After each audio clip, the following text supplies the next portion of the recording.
من ذا الذي ما ساقط ومن له الحسنى فقد محمد الهادي الذي عليه جبريل هبط محمد بشر لا كالبشر بل هو كالياقوت بين الحجر محمد بشر لا كالبشر بل هو كالياقوت بين الحجر محمد بشر لا كالبشر بل هو كالياقوت بين الحجر اللهم صل وسلم على سيدنا محمد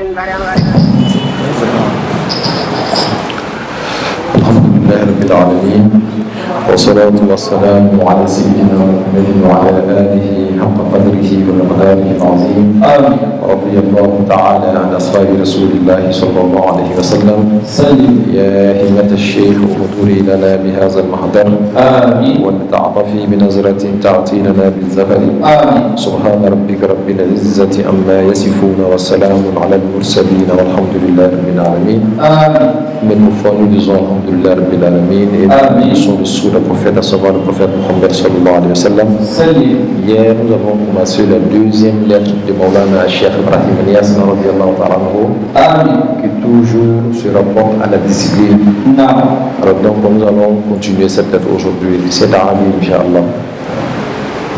أعوذ بالله من الشيطان الرجيم بسم الله الرحمن الرحيم وصلى الله على سيدنا محمد وآله وصحبه وسلم فتوبوا إلى بارئكم فاقتلوا أنفسكم ذلكم خير لكم عند بارئكم وعليكم بقراءة الوظيفة مع الإخوان ومن تركها منكم مرة واحدة بعد وصول كتاب الله فنحن براء منه وليس منا ولسنا منكم فنحن ما سلك طريقتنا إلا من عمل بما نعمل به مع أصحابنا ولا بد من تجديد التوبة في كل وقت وفي كل مكان مع دوام مراقبة الله في سائر الأوقات والأنفاس عملا بقوله صلى الله عليه وسلم حاسبوا أنفسكم قبل أن تحاسبوا واجتهدوا في الصدق في معاملات سيدكم ومولاكم بحيث لا يجد واحدا منكم حيث نهاه ولا يفقده حيث امره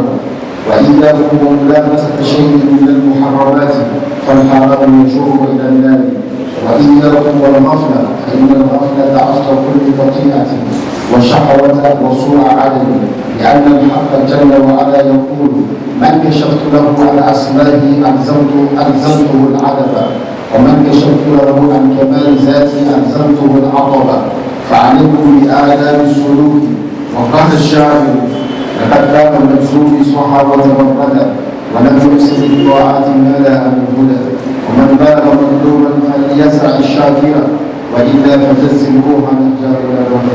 بارك الله إن شاء الله. Alors donc nous remercions le Tout-Puissant Allah.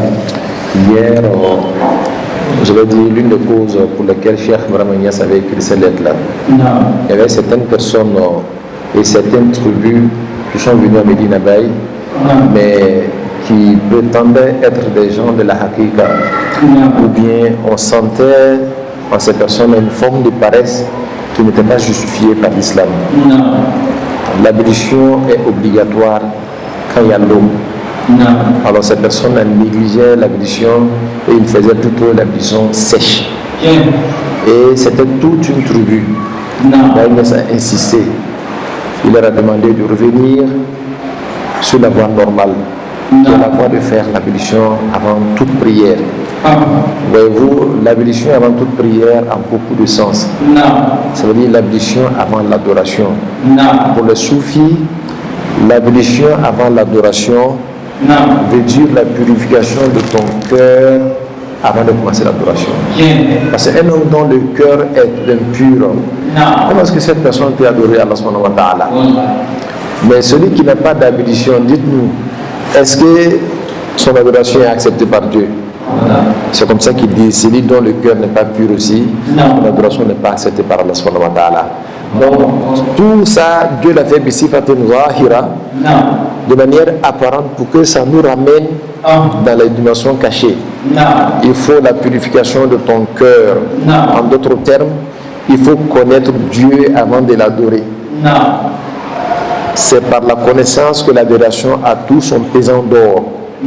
Comme l'ablution dans l'adoration physique et corporelle. Quand il n'y a pas d'adoration, il n'y a pas de prière acceptée. Donc il faut vous rappeler de ça, c'est très très important. Alors donc il dit Fatubu ila bariukum, je vous demanderai de faire un retour sincère vers votre créateur qui est Allah subhanahu wa ta'ala. Faqtulu anfusakum. Alors tuez votre ego. Tuez votre ego. C'est très important parce que celui qui veut faire un retour vers Allah subhanahu wa ta'ala, alors que son ego est vivant et vivace, le repentir ne peut pas être sincère. Parce que tout le problème, comme on a dit, l'origine c'est imma an-nafsu ou shahwa ou shaitan ou dunya. Tout le mal que nous faisons, c'est soit parce qu'on a oublié Dieu, ou bien parce qu'on a suivi notre ego, ou notre passion, ou dunya. Alors donc, l'ego là, qui est la passion là, il faut tuer ça en toi. Il dit, sachez que cela est mieux pour vous auprès de votre Seigneur. Un homme dont l'ego est mort, en cette personne n'existe que la volonté d'Allah subhanahu wa ta'ala. Et celui dont la volonté de Dieu est apparue de son intérieur, la personne est forcément dans les proximités d'Allah subhanahu wa ta'ala.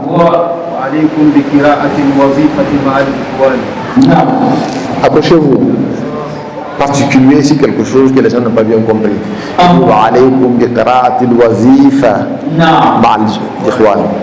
il dit wa alaykum, c'est-à-dire il vous importe de lire la wazifa, de faire la wazifa avec vos frères en groupe. Quand on sait qu'il y a certains groupes de la tariqa Tijaniya qui négligent même la wazifa, qui disent que ce n'est pas important. C'est vrai qu'au début de la tariqa Tijaniya, Cheikh Mathiane avait mis l'accent sur le lazim, plus que la wazifa. Mais c'était juste pour le début. Et chaque début n'est pas fort. C'est avec le temps que les choses se consolident davantage. Quand on voit un grand calife de Cheikh Ahmed Tijani comme Cheikh Ibrahim Niass qui insiste partout sur la wazifa, on sait que c'est la langue de Cheikh Ahmed Tijani qui est en train de s'exprimer.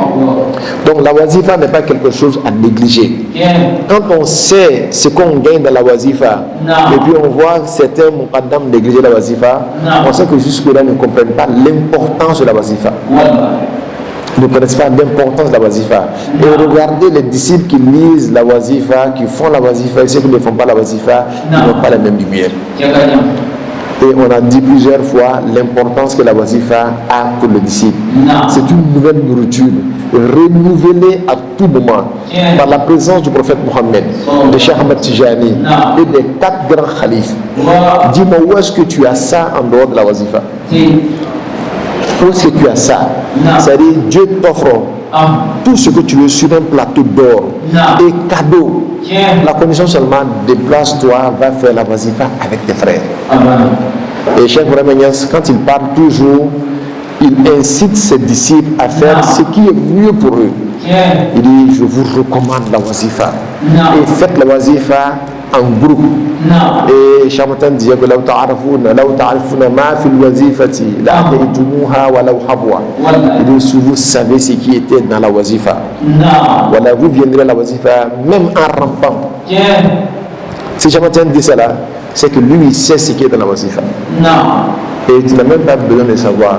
Si tu sais que Cheikh Mathiane a accordé beaucoup d'importance à ça, toi-même d'ici de Cheikh Mathiane, tu dois également accorder beaucoup d'importance à la wazifa. Si tu veux avoir tout ce que lui il sait dedans que toi tu ne sais pas. Que Dieu nous aide.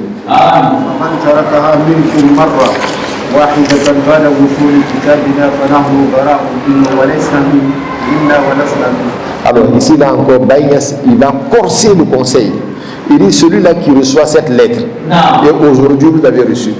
Pour ceux-là qui n'avaient pas la lettre. Il dit celui qui reçoit cette lettre et après ça il néglige la wazifa, qu'il laisse la wazifa, il serait qu'une seule wazifa. La personne n'est pas de moi. Et moi également je ne suis pas de cette personne-là. Regardez combien de fois Cheikh Ibrahim Niass n'est pas de nous. Celui qui laisse la wazifa une seule fois, man taraka walau marratan fi hayatihi ba'da wusuli kitabina ilayhi falasna minhu. Il dit nous sommes éloignés de la personne et la personne est éloignée de nous. Alors là, je pense que Tangali Djougba de frères d'été, à Fora de Fana, par rapport à tout ce qui se trouve dans la wazifa, il veut que tu profites de ça. Namakma Foka Fasak Belea, il veut tout nous. Donc, Agnès Sabari, vous qui êtes les disciples de Cheikh Ahmed Tijani, La wazifa n'est pas à négliger. La wazifa n'est pas à négliger. Surtout pour celui qui n'a pas d'excuses. Aujourd'hui, on voit beaucoup de gens qui n'ont pas d'excuses. Ils sont assis là. La wazifa, c'est lui, il est en train de boire le thé quelque part là-bas. Wallah, c'est pas digne de vous. Normalement, nous autres, disciples de Cheikh Ahmad Tijani, si c'est l'heure de la wazifa, aucun de nous ne doit être au dehors. On doit nous chercher partout, on ne nous trouve pas, sauf dans la wazifa. C'est comme ça qu'on doit nous sentir. La wazifa, c'est dit, si on vient, on ne trouve personne dehors. On dit, tu veux trouver quelqu'un, va dans la mosquée. Ils sont tous là en train de faire la wazifa. Le jour qu'on pourra mettre ça, inculquer cette valeur-là en nous, ce jour-là, on aura tout ce qu'on veut. Parce qu'on n'a plus la tariqa, on ne ça fait rien. Ce qui nous arrange, on fait. Ce qui ne nous arrange pas, on laisse tomber. Et puis maintenant, on crie partout que nous sommes contre certaines personnes que vous appelez Wahhabia. Et ils font bien la Wahhabia là. Vous qui êtes Tiani, d'ailleurs, ils font bien votre Tiani là. Donc que Dieu nous donne la bonne compréhension.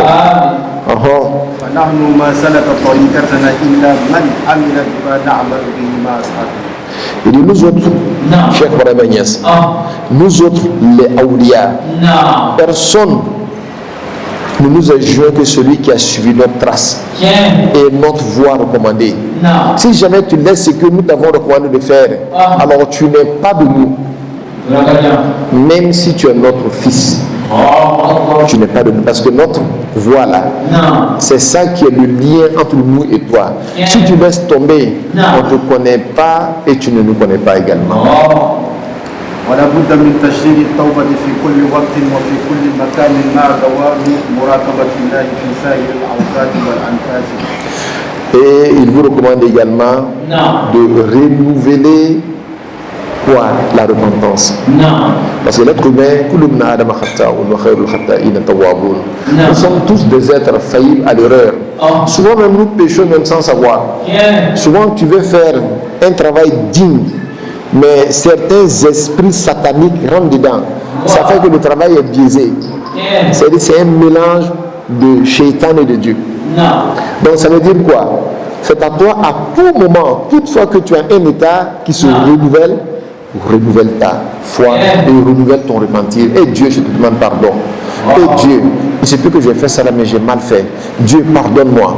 Le serviteur dont l'état spirituel est comme ça, lui là, il est sûr qu'à tout moment, quand un état néfaste, égoïste s'installe dans son cœur, et par son repentir, il détruit cet état-là. Il est toujours un être renouvelé. Ça veut dire qu'il est frais. C'est pas comme poisson qui est sorti de l'eau, amène à télé là, quand tu vois, à Kazakh Masela Kabo. Mais le poisson qui est dans l'eau là, il est toujours frais. C'est comme ça que quand tu renouvelles ta foi, tu es toujours frais. Parce qu'à tout moment, le péché tombe. Et à tout moment, on sent cette fraîcheur en toi. Et c'est comme ça que Sayyidina Isa était. Quand tu le vois toujours, tu as l'impression qu'il vient de se laver. Tu vois, quand tu sors de la douche là, cette fraîcheur que tu as là, quand tu vas Sayyidina Isa, elle fait toujours comme ça. C'est une fraîcheur pour dire que toujours la foi et le repentir, il est renouvelé. Que Dieu nous donne ces états d'âme là.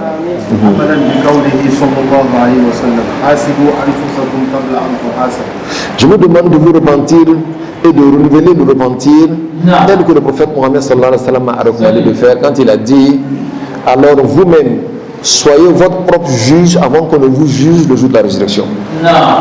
Tu te connais toi-même. Quel que soit le juge qui va te juger, ce que tu as caché dans ton cœur, lui ne connaît pas.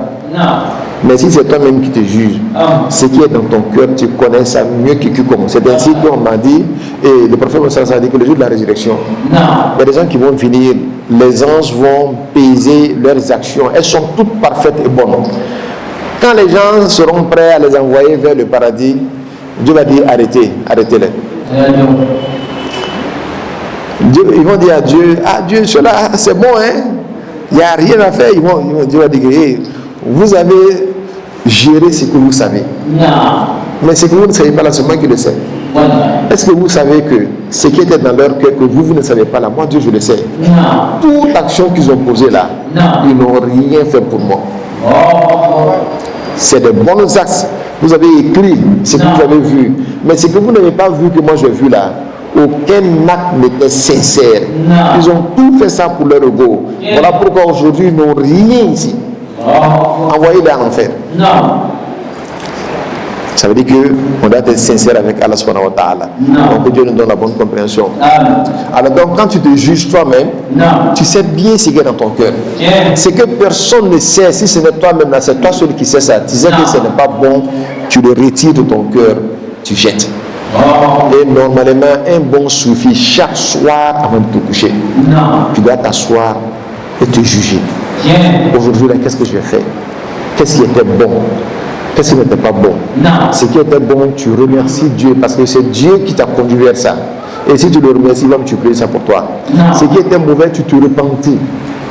Tu te repens et tu demandes pardon à Dieu. Il ne faut pas accepter de dormir alors que le péché est sur toi sans te repentir. Chaque nuit avant de dormir, tu dois pouvoir te repentir à nouveau. Et Dieu, qu'est-ce que j'ai fait aujourd'hui encore qui n'est pas bon? Et Allah, Allah Yafamma. Ah Dieu, je suis fier de moi par rapport à ça. Et Dieu, donc faire Herekan. Nous avons la halal kérate, avec Belaya, Kouetani Djourbier, ou Lumbe ou la fait à la Biafeka Djourbema. Mais quand tu regardes la Tariqa Tijaniya, mais c'est ce que ça nous inculque, hein? Quand tu fais ta wazifa le soir là, les astaghfirullah que tu dis là, mais ça annule tous les péchés. Mais combien de Tijanis sont en train de faire le but qui pensent à ça?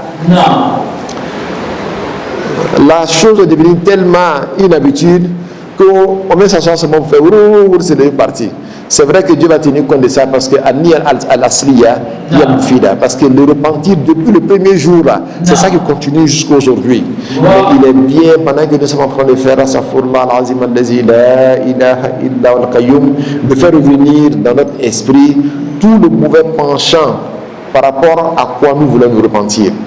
Toutes les mauvaises habitudes pour que Dieu nous pardonne réellement. واجتهدوا في الصدق في معاملة سيدكم ومولاكم بحيث لا يجد واحدا منكم حيث نهاه ولا يفقهه حيث أمره. Il dit soyez sincères également vis-à-vis de votre sincère, afin qu'il ne vous trouve pas là où il vous a interdit d'être et que vous ne soyez pas absent là où vous a recommandé d'être également. Mais soyez sincères avec votre maître qui est Allah subhanahu wa ta'ala. Parce qu'il ne sert à rien. Ça ne sert à rien de faire beaucoup de grandes choses si toi-même tu sais dans ton fond intérieur que tu es désobéissant et que quand les regards ne sont pas braqués sur toi, tu es en train de désobéir Dieu à un endroit où personne ne te voit si ce n'est Dieu. Et nous tous on a ça. Quand tout le monde te voit, tu es celui-là qui est correct. Mais tu sais où tu vas, où personne ne te voit, où tu vas désobéir à Allah subhanahu wa ta'ala. Ça, ce n'est pas la sincérité.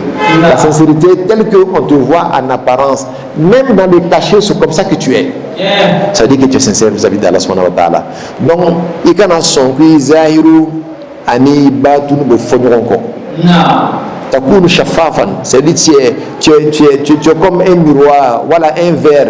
On peut voir à travers, quand on te regarde, on voit tout ce qui est dans ton cœur. C'est comme ça que le prophète sallallahu alayhi wa sallam était. Quand tu le vois automatiquement, tout ce qui est là, tu le vois. Il n'y a rien qui est caché. Il n'y a rien qui est ambigu. Tout est clair en lui. Et c'est comme ça que le musulman doit être. Quand tu le regardes, tout est clair. Il n'y a rien qui cache. Parce qu'il n'y a rien à cacher. Que Dieu nous donne la bonne compréhension.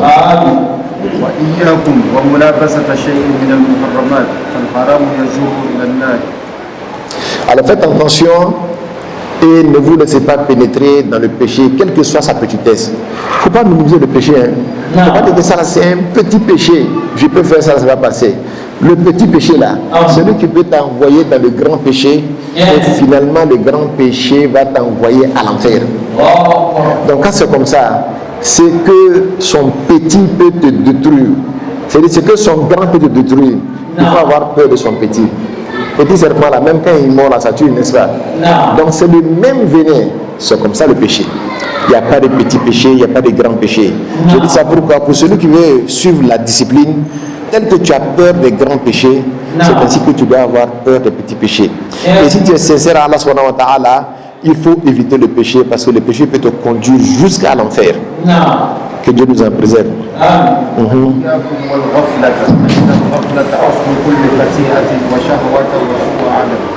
Alors il nous met en garde de ne point oublier Allah subhanahu wa ta'ala. Voyez-vous, tout ce qui nous fait glisser dans le péché, c'est le fait d'avoir oublié Dieu. Si Dieu est présent dans ta vie à tout moment, tu le vois comme tu le vois, tu es conscient. C'est ça qui nous amène vers quoi? Al-Ihsan.